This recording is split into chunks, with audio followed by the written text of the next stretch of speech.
On July 30th, 1945, the USS Indianapolis was torpedoed by a Japanese submarine in the Philippine Sea.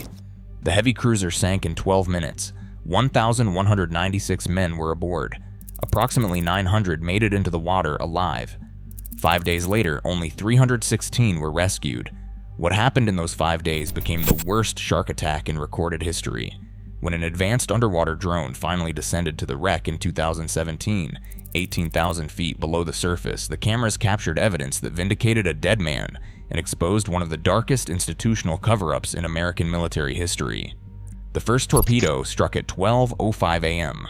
The explosion ripped through the starboard bow, igniting aviation fuel. Flames shot 200 feet into the air.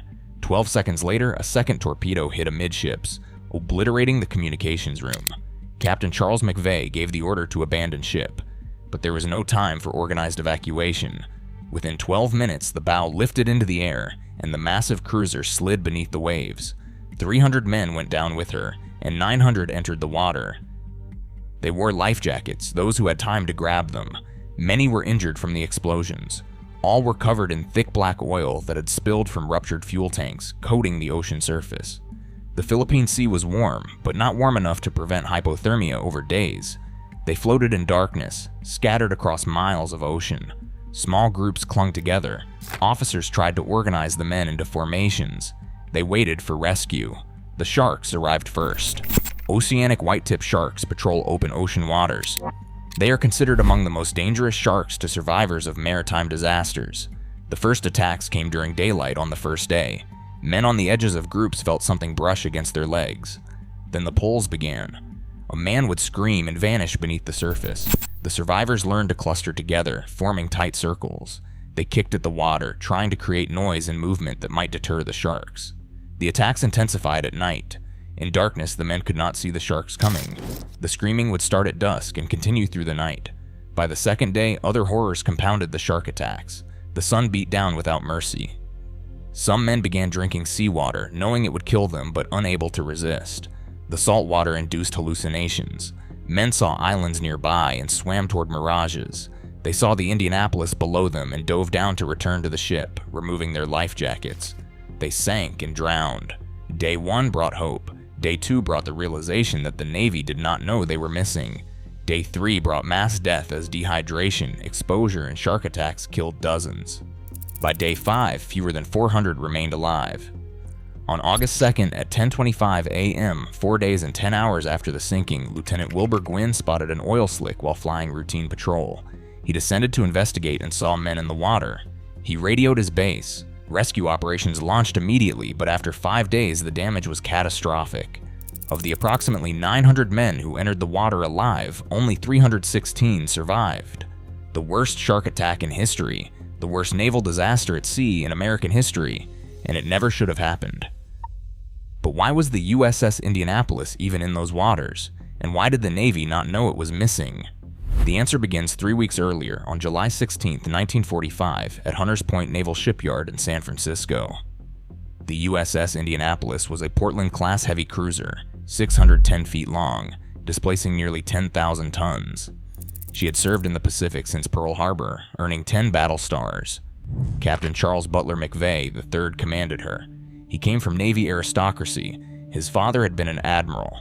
McVeigh himself was a Naval Academy graduate, class of 1920, with 25 years of distinguished service. At age 46, he was experienced, competent, and careful.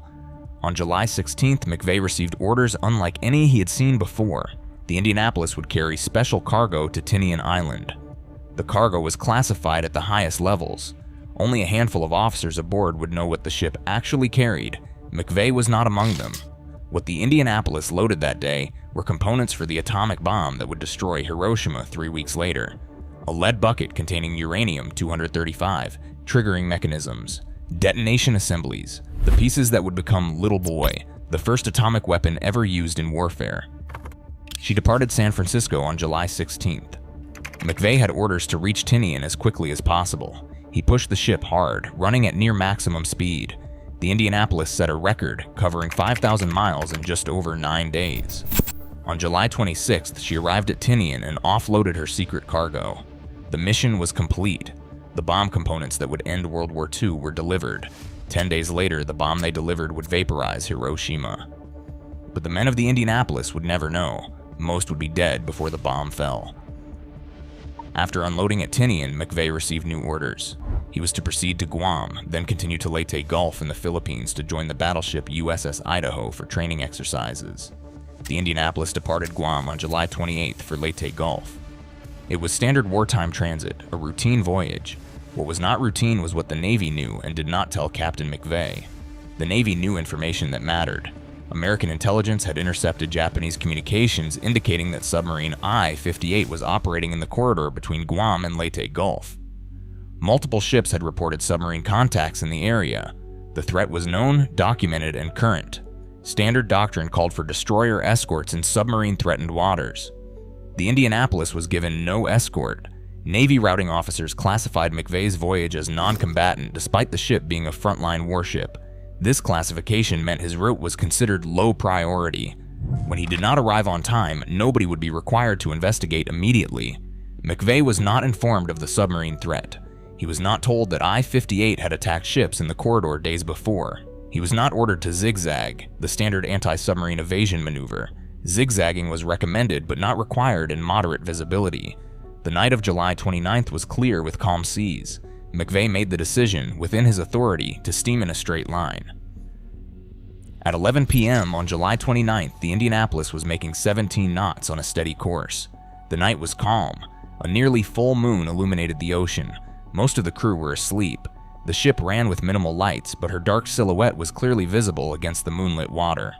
Commander Mochitsura Hashimoto, captain of submarine YS-58, was running on the surface when his lookout spotted the Indianapolis.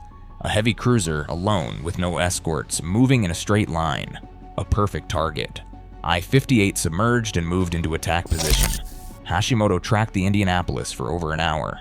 At 12:04 a.m. on July 30th, he ordered 6 torpedoes fired from 1,500 yards. 2 struck home. The first torpedo hit the starboard bow at 12:05 a.m. The explosion ruptured fuel tanks and ignited aviation gasoline. The blast killed dozens instantly. The second torpedo struck amidships 12 seconds later, destroying the communications room and cutting all power. McVeigh was thrown from his bunk. He reached the bridge within seconds, already knowing his ship was dying. The list to starboard was severe. Damage reports came in fragments. The bow was flooding. Power was gone. Communications were dead. At 12:08 a.m., McVeigh gave the order to abandon ship. The Indianapolis sank faster than anyone anticipated. The massive flooding pulled the ship down by the nose. The stern lifted out of the water. Men scrambled up the tilting deck, trying to reach the water before the ship took them down. At 12:18 a.m., 13 minutes after the first torpedo struck, the USS Indianapolis disappeared beneath the surface. 300 men went down with the ship. 900 entered the water, and the United States Navy had no idea any of it had happened. And then the Navy's real failures began. Standard procedure required ships to report their arrival at their destination. When a vessel failed to arrive on schedule, the receiving port was required to notify command and initiate inquiries. The Indianapolis was scheduled to arrive at Leyte Gulf on July 31st, 1945. July 31st came. The Indianapolis did not arrive. Nobody checked. The port director at Leyte Gulf assumed the ship had been delayed. He made no report. The commanding officer expecting the Indianapolis for training exercises assumed the same. Minor delay, nothing unusual. He did not file a report either. August 1st arrived. Still no Indianapolis. Still no inquiry. The ship had now been missing for 2 full days. Over 1,000 men were unaccounted for. A 10,000-ton heavy cruiser had vanished, and nobody in the United States Navy had noticed. The reason was the non-combatant classification assigned to McVeigh's transit. Because his voyage was classified as routine, his arrival was not flagged as mission critical. Multiple offices had responsibility for tracking him, and each assumed another office was handling it. But the communications breakdown went deeper. When the Indianapolis was struck, the second torpedo destroyed the radio room before any distress signal could be sent. In the minutes after the sinking, at least 3 radio operators managed to send fragmentary distress signals using portable emergency equipment before the radios failed. 3 separate Navy communication stations received those signals. One station logged the transmission and did nothing. The officer on duty decided it was probably a Japanese deception. Enemy forces sometimes broadcast false distress calls to lure American ships into ambushes. He filed the report and forgot about it. A second station received fragments of a distress call but could not confirm the source. The operator made note of it but did not forward it up the chain of command. It might have been atmospheric interference. It might have been nothing. The third station was commanded by an officer who was drunk. He dismissed the transmission entirely and never logged it. None of the three stations cross-referenced their intercepts. None elevated the issue to higher command. For 4 days and 10 hours, 900 men floated in the Pacific Ocean while the United States Navy did not notice they were missing. The accidental discovery came on August 2nd. Lieutenant Wilbur Gwynn was flying routine anti-submarine patrol when he spotted an oil slick. He descended to investigate and saw men in the water. Rescue operations launched immediately, but 4 days in the water had killed 580 men. The Navy had a public relations disaster, the worst loss of life at sea in its history. Over 1,100 dead, hundreds killed not by enemy action but by institutional failure. The communications breakdown was indefensible. The failure to notice a missing ship was inexcusable. Captain Charles McVeigh would be the head that rolled. In December 1945, the Navy court-martialed McVeigh on 2 charges. He was charged with failing to zigzag in waters where enemy submarines might be present. He was charged with hazarding his ship by failing to take adequate defensive measures. The charges were extraordinary. Hundreds of ships had been lost to enemy action during the war. Not a single commanding officer had been court-martialed for those losses. But McVeigh would be different. The trial was designed to deflect blame from institutional failures onto an individual. McVeigh had followed standard procedures. He had been given no intelligence about submarine threats. He had been provided no escort. He had made the decision not to zigzag, which was within his authority given the weather conditions. The prosecution brought in a weapon no American court-martial had ever used before. They called Commander Mochitsura Hashimoto, the Japanese submarine captain who had sunk the Indianapolis, to testify. He was an enemy combatant. He was the man who had killed 880 Americans. He was brought to an American court to testify against an American officer. Hashimoto's testimony was clear. The Indianapolis had presented a perfect target. Zigzagging would have made no difference to his attack. He had tracked the ship for over an hour and had plenty of time to calculate a firing solution regardless of evasive maneuvers. The court-martial board convicted McVeigh anyway. He was found guilty of hazarding his ship by failing to zigzag. The Navy ignored Hashimoto's testimony. They ignored the lack of intelligence provided to McVeigh. They ignored the absence of escort. They ignored every institutional failure that had actually caused the disaster. McVeigh was the only United States Navy commander court-martialed for losing a ship to enemy action in the entire Second World War. Secretary of the Navy James Forrestal quietly restored McVeigh to duty, an implicit acknowledgement that the conviction was unjust. But the damage was done. McVeigh's career was destroyed. His reputation was ruined.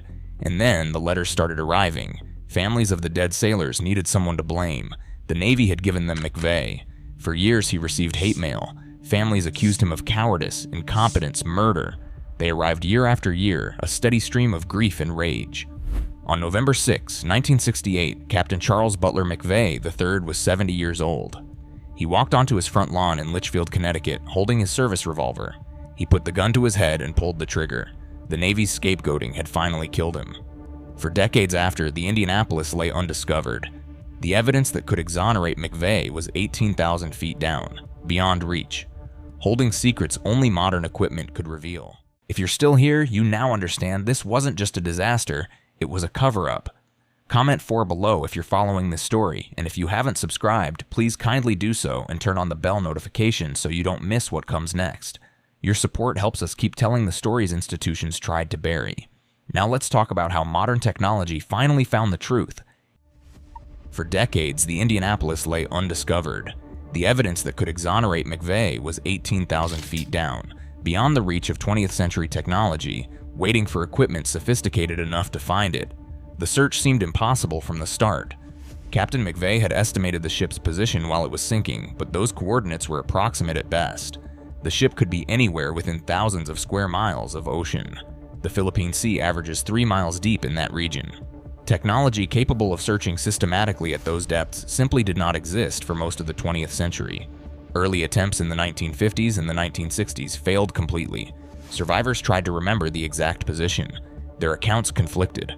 Ocean drift during 5 days in the water skewed calculations. Search expeditions found nothing. The wreck remained lost. What changed was the development of autonomous underwater vehicles, known as AUVs. Modern AUVs could descend beyond 18,000 feet, operate untethered for extended periods, and scan vast areas of seafloor with high-resolution sonar. These were not the tethered ROVs of previous decades. These were sophisticated robots capable of independent search patterns, mapping terrain, and identifying targets without human operators guiding every movement. Autonomy made the difference. Paul Allen, Microsoft co-founder, owned a research vessel called Petrel, specifically equipped for deep-sea exploration. Allen had funded successful expeditions to locate historic wrecks including USS Lexington and USS Juneau. The Indianapolis became his next target. In August 2017, Allen's research team, led by Robert Kraft from the Naval History and Heritage Command, began analyzing all available data. They studied survivor testimony, cross-referenced Japanese submarine logs from I-58, and calculated probable drift patterns from ocean current data. Analysis narrowed the search area to a specific corridor in the Philippine Sea. The Petrel was a 250-foot research vessel equipped with technology that would have seemed like science fiction in 1945. Her autonomous underwater vehicle was rated to depths exceeding 20,000 feet. It carried side-scan sonar, high-definition cameras, and multi-beam echo sounders. It could operate untethered for over 40 hours, systematically scanning the seafloor and transmitting data back to the ship. On August 19, 2017, the AUV was deployed in the target area. It descended into darkness, running its programmed search pattern 18,000 feet below the surface. Hour after hour, it scanned empty seafloor. Descent into the deep was steady and silent. Then the sonar detected something, a large contact. Man-made, the AUV adjusted course to investigate. An ROV with cameras was deployed to capture visual confirmation. The first images came through: a ship's bell, gun turrets, hull sections, propellers. After 72 years, USS Indianapolis had been found. The Navy confirmed the wreck's identity and families were notified. The discovery made headlines worldwide. The grave of 880 men had finally been located. The real revelations began when the research team examined the wreck in detail. What the cameras captured would vindicate a dead captain and expose the full extent of the Navy's institutional cover-up. The Indianapolis sits upright on the seafloor, 18,000 feet down. The hull is largely intact despite the extreme depth and 7 decades underwater. The bow shows catastrophic damage from the first torpedo. The stern remains relatively preserved. Marine growth covers most surfaces, but the ship's structure is still clearly identifiable. The cold water, high pressure, and low oxygen at that depth have slowed decay dramatically. The research team faced significant challenges. Extreme depth limited operation time for remotely operated vehicles. Even with advanced lighting, visibility remained constrained. Silt disturbed by the vehicle thrusters could create instant blackouts. Strong deep ocean currents occasionally forced operations to halt. The wreck is legally protected as a war grave, so no artifacts could be removed. The mission was documentation only. The operators worked methodically, mapping the entire wreck site and then focusing on specific areas of interest. What the cameras captured provided forensic evidence the 1945 court-martial never had. The starboard bow shows massive rupture from the first torpedo. Hull plates were blown inward by the initial impact, then bent outward by the fuel explosion that followed. The damage radius matches the signature of a Japanese Type 95 torpedo detonating against a ship hull. Forensic analysis of the blast pattern confirms the explosion occurred while the ship was moving in a straight line. There is no evidence of evasive maneuvering at the moment of impact. The Indianapolis was on a steady course when the torpedo struck, exactly as McVeigh testified. The second torpedo impact amidships is even more revealing. The communications room was completely obliterated.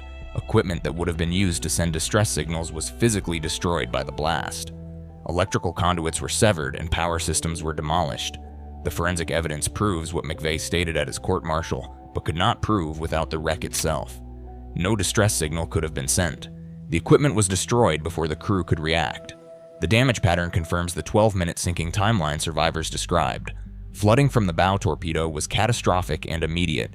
The second torpedo eliminated any chance of saving the ship. McVeigh's decision to abandon ship came within minutes because there was no alternative. The Indianapolis was doomed the moment those torpedoes struck. Scattered across the debris field around the wreck are remnants of the crew's final moments.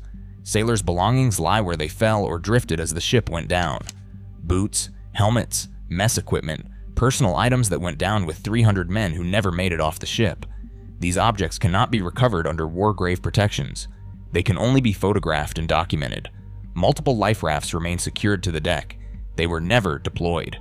The ship sank too fast for organized evacuation. This physical evidence corroborates survivor testimony that McVeigh's court-martial dismissed.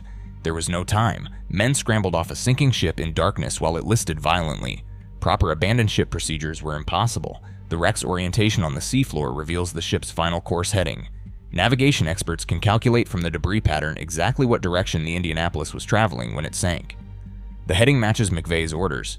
He was following his prescribed route exactly as instructed. His navigation was correct. Unexploded ordnance remains visible in the ship's magazines. Shells are still secured and depth charges sit in their racks. The ship was not in battle-ready posture when it was attacked.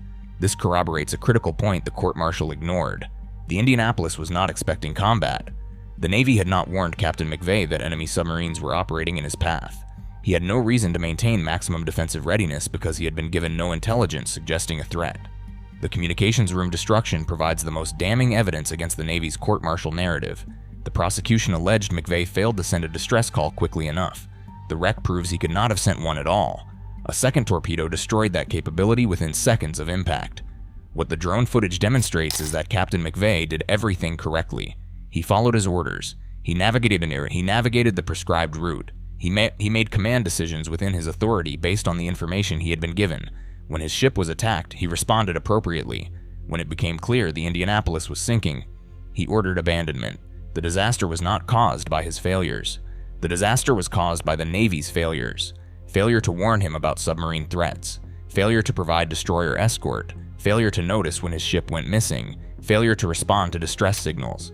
And ultimately, failure to accept institutional responsibility. The evidence was finally there, documented in high-definition video, preserved in forensic detail. But Captain McVeigh had been dead for 49 years. The vindication came too late. The campaign to clear his name began in 1996 with an 11-year-old boy. Hunter Scott watched the film Jaws and heard the character Quint describe surviving the Indianapolis. Scott chose the disaster for his National History Day project and interviewed 150 survivors. What he discovered was systematic injustice. Survivor after survivor told the same story. McVeigh had done everything right. The Navy had failed them. The court-martial was a cover-up. Scott's project won national recognition and reignited public attention. Survivors who had stayed silent for decades began speaking out. The evidence of institutional failure became undeniable. In 1999, survivors petitioned Congress. Scott, now in high school, testified before the Senate Armed Services Committee. Commander Hashimoto, the Japanese submarine captain who sank the Indianapolis, wrote a letter supporting McVeigh's exoneration. Zigzagging would have made no difference. The kill shot was certain. Public pressure mounted. The Navy resisted. Admirals argued that overturning a court-martial would undermine military discipline. In October 2000, Congress passed a resolution exonerating McVeigh. President Clinton signed it, but the Navy refused to expunge the conviction from his official record. It took 9 more months before the Secretary of the Navy, Gordon England, finally cleared McVeigh's record in July 2001. McVeigh had been dead for 33 years. Most survivors who fought for vindication were dead too. The man himself never knew he had been cleared. The drone discovery in 2017 added physical proof the congressional exoneration had not possessed. The wreck footage provided forensic evidence that the court-martial was factually baseless. Communications equipment was destroyed. The ship was on the correct heading. The sinking timeline matched survivor testimony exactly. Every element used to convict McVeigh was contradicted by physical evidence. The footage also documented what the Navy had concealed. Intelligence about submarine threats existed but was not shared. Standard escort procedures were ignored. Communications protocols failed at multiple levels. The institutional failures were comprehensive. How many other officers in military history were scapegoated for institutional failures? How many families were given false narratives to explain their losses? Truth took 72 years to surface. Technology revealed what institutions concealed. But for the 880 men who died and the captain who was destroyed, truth came too late. Some families found closure in the wreck discovery. Others found only confirmation of injustice that could never be corrected. The Indianapolis still keeps some secrets. The survival lottery remains unexplained. Why did 316 survive out of 900? What determined who lived and who died? Position in the water when rescue arrived? Physical conditioning? Psychological resilience? Pure luck? The variables were so numerous that no pattern emerges. Men in the same group had wildly different outcomes. Some of the strongest died first. Some of the weakest survived all 5 days. The communications mystery persists. 3 stations received distress signal fragments. Who sent them? The second torpedo destroyed the main radio room instantly, but someone transmitted something. Did a radio operator get a portable unit working before it failed? Were there other signals never logged? The fragmentary nature of what was received suggests desperate attempts that almost succeeded. The exact toll of the shark attacks can never be known. Estimates range from 150 to 200 men killed by sharks. But delirium, drowning, and exposure were killing simultaneously. Survivors could not distinguish causes in the chaos. Men disappeared beneath the surface, some from sharks, some from removing their life jackets in delirium, some from simple exhaustion. Even after discovery on August 2nd, rescue took hours. How many died in that final window between being spotted and being pulled from the water? Could faster response have saved more? The wreck is protected under the Sunken Military Craft Act. Disturbance is prohibited. The site is a war grave. 880 men died. Bodies were never recovered. They remain with the ship, 18,000 feet down, or were scattered by currents and consumed by the sea. Survivors held annual reunions for decades. Fewer attend each year. Soon, none will remain. The Indianapolis Memorial in Indianapolis bears the names of all 1,196 men aboard. The engraving is permanent. The memory fades. Where did each man die? What were their final thoughts? Did they know about the atomic bomb they delivered? Did they know the war would end 9 days after they sank? These questions have no answers. The USS Indianapolis delivered the weapon that ended the war, but her crew never saw peace. The drone footage shows what happened to the ship. It cannot show what those 5 days felt like, or why institutions choose scapegoats over accountability. 18,000 feet down, the Indianapolis rests with the evidence that cleared the man who could not save them. Some mysteries are solved by technology, others remain where the screaming finally stopped. If you made it to the end of this story, please like, subscribe, and share. Leave a comment below and share which part of this tragedy impacted you most and what you think about how the Navy handled it. Your thoughts are important to us, so don't hesitate to share them, and see you in the next video.